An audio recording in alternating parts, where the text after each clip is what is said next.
Welcome to a video on the infected character sheet. I'm just going to go over a few of the points briefly on here to highlight some of them. There's more information also in the book and in the sampler. So the infected character sheet is divided up loosely into a bunch of different categories. The most important really is attributes, which is like your core, most innate self, basically. It's who the character is when it all boils down, physically, mentally, socially, and spiritually. For instance, there's tact, which is how good you are with words, and there's strength, which is how strong you are physically, as opposed to how skilled you are with lifting dumbbells or whatever it is that you're good at. Some of these can be spent temporarily to gain bonuses or reroll or ignore penalties, and these are the spiritual attributes. Now, after attributes, you've got skills. Skills are far more numerous than attributes, and skills are somewhat more niche than attributes. So they're more focused, and they are things that you've learned how to do. If you do not have any points in a skill, you cannot attempt it, whereas an attribute can't be 0, but if it was at 1, you could always attempt to do something using that attribute. Attributes and skills go together, so you put, say, dexterity together with athletics when you're climbing a mountain. You might put constitution with athletics when you're doing a marathon swimming match or something like that, right? Because constitution is your endurance. So depending on what you decide to do, you can describe your action to the narrator, and basically then the narrator will then make a judgment on what skill and what attribute you should use. And if you're particularly charismatic, you may get your own way. It just depends on how cunning you are at describing what you're doing. The next up is circumstances. Circumstances are what situation your character finds himself in when you start the story that you're running, or the adventure or game. So this is not meant to make a tweaked out killer character unless it's the game you want to play. This is meant to give you an interesting story, an interesting background, and provide you with the possibility of playing a general or an assassin with 6 killer dogs that can hunt infected, or whatever you want to play. You know, maybe you want to play an alcoholic with a pet dog that saves you whenever you're so blind drunk that the infected are going to get you. You could play that character. It has been done. Now, the next up you have advantages and disadvantages. Now, they're a final tweaking point, and they are present all throughout the game. You can gain more of them as the game goes on. So advantages are little extra perky things. For instance, you might have something like you are a light sleeper. You wake up quickly, so when the infected coming in the middle of the night, or a bandit's trying to slit your throat, or maybe there's an alarm that's triggered somewhere off, you wake up when you need to. Whereas a disadvantage might be deep sleeper, and you don't wake up even when the alarm goes, and even when everyone's screaming at you that there's, I don't know, tidal wave of bad guys coming down the river. Now, one other very important part of the character sheet is vital statistics. Vital statistics are your health, essentially, physically and morally. And there's also base initiative, which is not really a vital statistic, but it's still an important statistic.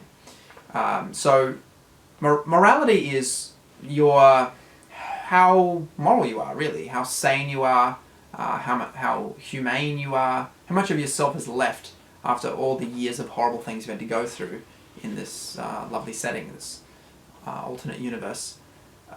It's optional. You don't have to have it. It doesn't require it, but it is actually quite a fun mechanism. So if you like it, great. It's meant to be really loose, so you can play with it the way you like. Obviously, the more moral you are, the more you have to also constrain yourself by those choices. Like trying to be a paladin in a pretty dark universe is going to be difficult. So, you know, having high morality will mean you face a lot of choices to make. And if you don't uphold them, if you do nothing and stand by, then you're going to lose morality. Now, then there's health. Now, health is basically hit points.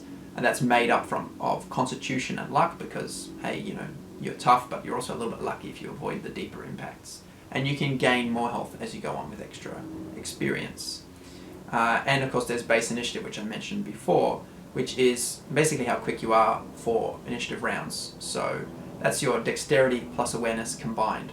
And that's then modified by other conditions, like you've sprained your ankle, you've been damaged in combat, you're wielding different types of weapons, you're in different situations, and the narrator can determine it. You know, if you've been pushed over, or you've hit your head, or whatever, you can determine how quick you are to react. The final major point on the character sheet is your experience, and you might notice that on the left-hand side it says unused, and on the right-hand side it says total. The total is the total amount of experience you've ever gotten.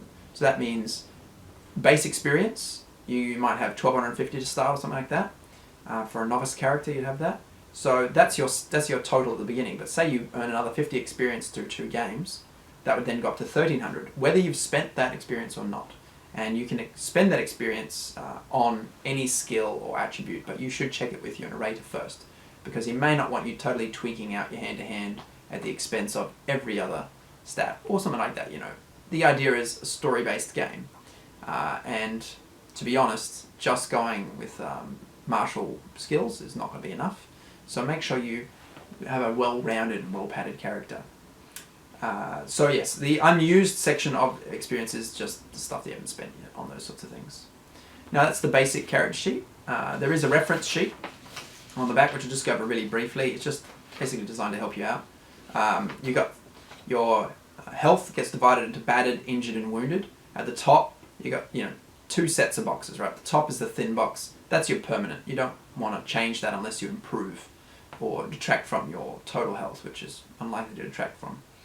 Your current health is where you put what you've been beaten down to. So if those reach 0, you're in trouble. Below that, you've got a little red box which says total penalties. So if you've been injured repeatedly, you're going to add those penalties up, right? Or maybe you've got other things. You might be blinded as well as being injured for a period of time.